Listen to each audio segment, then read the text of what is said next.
6h, 9h, changez de position. Le Morning House Nation Radio avec Franck Cara. Et si on réveillait une star? Merci d'écouter House Nation. Vous le savez, tous les matins, c'est le réveil de star. Et ce matin, nous allons accueillir une voix qui vient d'un petit village du Gabon. Une voix qui est également la voix de toute une génération. Je vous propose d'appeler Annie-Flore Batchayili sur House Nation Radio. C'est parti. Allô? Allô, bonjour Annie-Flore, c'est Franck. Comment vas-tu ce matin? Je vais très bien. Est-ce que je te réveille, Annie-Flore? Oui. Oui, C'est un bon réveil. Alors ce que je te propose, on va faire un petit café et on va se faire un petit café ensemble et on va parler de cette carrière qui est absolument immense. Avant de commencer, j'aimerais que tu saches une chose, Annie-Flore, je suis tombé sous le charme de ta voix et de ta musique. Mais vraiment. Merci. J'adore ton style musical et ce qui est marrant, c'est que avant de te lancer dans la musique, initialement, tu étais prévu pour faire autre chose puisque tu étais parti pour faire de la mécanique automobile. Oui. J'ai une passion pour les voitures, pas pour les conduire. J'ai vraiment très peur de les conduire. Je conduis malgré moi. Oui. Mais à chaque fois que quand j'étais petite, à chaque fois que je voyais une voiture en difficulté, j'avais vraiment la compassion et je voulais avoir une solution pour elle. C'est-à-dire que tu ouvres le capot et tu mets la main dans le moteur? Je te vois pas trop en train de faire la mécanique en fait, mais effectivement c'est un aspect rigolo, mais toujours au jour d'aujourd'hui? Non, maintenant non. Il fallait choisir. Soit c'est la mécanique, parce que pour être excellent quelque part, il faut s'y adonner à fond. J'ai fait 2 ans, dont 1 an de mécanique et 1 an de peinture auto. Et après j'ai continué dans le chant qui m'habitait plus que jamais. Et tu as bien fait. Je me dis qu'un jour, si j'ai de l'argent, je créerai un centre de formation pour métier où les femmes viendraient se former pour faire la mécanique, pour faire la peinture, pour faire l'électricité. Ça existe déjà, mais pas dans mon pays. C'est vraiment mon rêve. Donc après tes études, notamment secondaires, effectivement en mécanique, là tu commences à faire des concours de chant à la télévision. Et en 1988, tu participes au concours au Carrefour des Arts, un projet de Pierre Akandeng en collaboration. Alors, Pierre Claver Akandeng. Voilà, Akandeng. Désolé pour la prononciation. Ben voilà, il fallait bien. Vous êtes en voyage, bienvenue. Merci beaucoup. Et donc effectivement, tu participes à ce Carrefour des Arts. Et là, effectivement, donc tu fais la rencontre de Pierre. Et là, c'est parti pour une très très belle carrière. Moi, j'appelle cette rencontre le Carrefour de ma vie, parce que au Carrefour des Arts, ça se passait au Centre culturel français. Et quand j'ai ouvert la porte, j'ai rencontré mon époux. En 1990, donc tu t'envoles pour la France justement avec ton chéri. Et donc dès 96, tu rentres à l'école studio Alice Donna à Paris. Oui, mais pour rentrer là-bas, j'ai eu des difficultés pour communiquer avec les musiciens qui, eux, ils avaient la technique pour parler, pour communiquer entre eux, le solfège. Et moi, je n'avais jamais fait des études de musique, donc j'avais vraiment du mal. Pour moi, c'était un rêve que je rentre dans une école. Et j'ai regardé un matin une émission de télévision sur France 2 et j'ai vu Alice Donna qui était en train de faire la publicité de son école, mais c'était cher. Et cette année-là, je suis venue passer les vacances dans la région, dans la région où je me trouve ici, puisque je suis à Bergerac maintenant. Tu es en Dordogne, effectivement. Dans un petit village qui s'appelle Séguian. Et au passage, à la radio, il y avait la publicité pour le concours de la truffe d'argent. Et j'ai dit à mon mari de s'arrêter pour que j'y participe. Et j'ai participé. Et j'ai gagné de quoi aller m'inscrire à l'école au studio Alice Donna. Tu es parti de rien. Tu as réussi au jour d'aujourd'hui à créer 6 albums sans aucune maison de production, ce qui est juste hallucinant. Tu as fait l'Olympia en 2008. C'est pas rien non plus quand même. Je veux dire, l'Olympia. Et c'est une histoire incroyable, l'Olympia. Je demandais à tous les habitants du Gabon de cotiser pour que j'aille faire ce concert. Pour moi, ce concert est un haut-parleur. pour pouvoir parler aux jeunes de l'espoir, pour pouvoir parler à la profession que la diversité doit avoir la place dans cette cour. Et je pense que j'ai de quoi aussi maintenant parler de l'unité.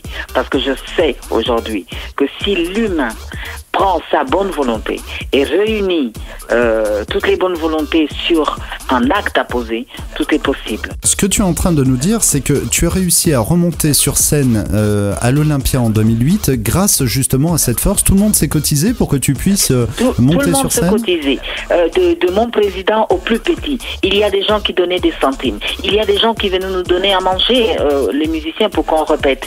C'est un Hollandais qui a payé la salle. C'est des Américains qui ont fait un DVD parce que ce concert est en DVD, audio et vidéo. Il y a un Camerounais qui a fait un documentaire derrière. Mais c'est incroyable. C'est une histoire, une chaîne humaine. Vous pouvez pas imaginer. C'est incroyable cette histoire de l'Olympia. C'est une histoire atypique. C'est une magnifique aventure. Quand on voit effectivement, parce que l'Olympia, d'une part, ça coûte cher, c'est un pari qui est quand même prenant. Et quand on voit les photos qu'il y a d'ailleurs sur ton site internet, l'Olympia était blindé. C'était plein. L'Olympia était plein, mais c'est une histoire où moi-même j'avais la foi, la conviction et la vision de ce rendez-vous. Mais sans maison des disques, sans producteur, Et je voudrais, en ce jour-là, rendre hommage à une femme qui m'a accompagnée dans cette aventure-là, dans ce challenge-là. C'est Régine Lacan d'Africa Jazz. Et je l'avais appelée, je lui ai dit, voilà, j'ai pas de production, j'ai pas de budget, mais je voudrais aller avec vous. J'ai quelque chose qui me dit qu'ensemble, nous pouvons le réaliser. Et elle m'a suivi, les yeux fermés, sans venir demander de l'argent, et je voudrais lui rendre hommage. Je sais que là où nous parlons, elle n'est pas loin du toit qui m'abrite, et je veux lui dire du fond de mon être, merci beaucoup d'avoir cru en moi, et elle continue parce que c'est elle qui me fait tourner aujourd'hui. Annie-Flore, c'est génial d'entendre ça parce que tu n'as pas oublié tes racines, tu n'as pas oublié d'où tu es parti, et ça c'est fantastique. On peut pas oublier si on a envie de laisser des traces qui donnent à leur tour. C'est ce que tu veux faire ressortir dans tes chansons? Je veux faire sortir l'espoir, je veux faire sortir que nous ne pouvons rien sans l'unité. Donc il y a ça, ce cri-là de l'unité. Mais on ne peut pas parler de la paix si on ne parle pas de l'unité. Donc c'est une base. Et on ne peut pas parler de tout ça si on ne met pas en exergue la différence. Et c'est vrai que je veux bien croire que tu prônes la paix puisque tu es également ambassadrice de l'UNICEF. Oui, c'est faire sa part. Moi je me dis que la vie c'est un voyage, c'est une mission. Donc, quelle est notre part d'apport dans chaque acte posé, dans chaque bien qu'on souhaite laisser sur cette terre? Parce quand je regarde l'actualité, on critique énormément. Mais si nous-mêmes nous demandions qu'est-ce que nous devrions faire, nous, de bien ou à notre tour, je pense que ce serait mieux que de critiquer, juste pour critiquer. Donc, être ambassadrice, dire ou faire ou donner un peu de soi, c'est pas grand-chose. C'est joliment dit en tout cas. Et il faut savoir une chose, tu as été déclaré par le site jeuneafrique.com parmi les 50 personnalités les plus appréciées du Gabon. Ça, c'est une très très belle reconnaissance en même temps. Ça, c'est vraiment... oui. En plus, une reconnaissance de l'extérieur, parce que à l'intérieur aujourd'hui, je vis un bémol du fait que je m'exprime sur le social, parce qu'on ne peut pas parler d'unité si on ne prend pas en compte l'humain. Et si on voit que l'humain n'est pas pris en compte dans chaque acte qui est posé, on ne peut pas rester insensible. Aujourd'hui, moi j'ai 46 ans, je vais partir, mais quelle est la terre, quel est le pays, quel est le village que je lègue à mes enfants? Quand je parle de mes enfants, c'est pas les miens seulement, mais de la génération qui vient après. Donc le fait de m'exprimer aujourd'hui m'a fait vivre un bémol.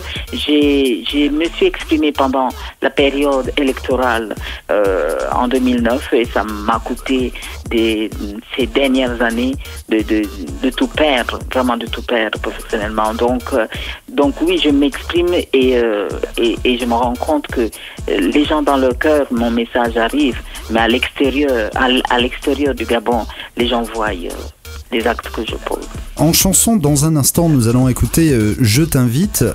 Justement, dans ce morceau, tu invites les gens justement à être un petit peu plus attentifs. Les paroles sont magnifiques d'ailleurs. Est-ce que tu peux nous en parler de Je t'invite? Alors, Je t'invite, c'est... Moi, j'ai vécu en France avant, de 90 à... j'ai vécu 13 ans, 12 ans, 13 ans, ici en France. Et j'étais tellement reçue, tellement aimée. Les gens m'ont donné, que ce soit mes musiciens, que ce soit les parents du père de mes enfants. Et comme je me sentais vide, j'ai décidé de repartir au Gabon pour aller me recharger. Et beaucoup des amis me disaient, ne pars pas. Je dis, mais je ne pars pas. J'ouvre une porte pour que vous veniez voir d'où je viens, d'où ce que je vous donne habite. Donc j'ai écrit cette carte postale pour vraiment donner tout l'amour et dire merci. Eh bien écoute, en tout cas, le pari est gagné parce que le morceau est vraiment magnifique, musicalement, aussi bien au niveau des paroles et puis ta voix qui est juste à tomber. On écoutera bien sûr là ce morceau là dans quelques instants, non sans te remercier Annie-Fleur parce que ça a été un vrai plaisir de t'avoir sur notre antenne ce matin. Tu reviens quand tu veux en tout cas. Merci beaucoup. Avant de nous séparer Annie-Fleur, je sais que tu aimerais passer un petit coucou. Je voudrais dire spécialement à la région, à cette région qui m'a reçue. Je voudrais dire merci à Patrice et Astrid, merci à la mairie de Bergerac qui m'a annoncé hier, qui m'accompagne dans la promotion de cet album et surtout dans mon avancement. Et je voudrais dire merci aussi à l'agence culturelle de la Dordogne, au Roxane, au PQP. Mais vraiment cette région me reçoit et merci, mais vraiment merci pour ce réveil. Merci à toi Annie-Fleur, je t'embrasse tout plein et j'espère t'avoir très prochainement sur House Nation Radio. À très bientôt Annie-Fleur. Diboti qui veut dire merci. Au revoir. Au revoir Annie-Fleur. Franck Cara sur House Nation Radio.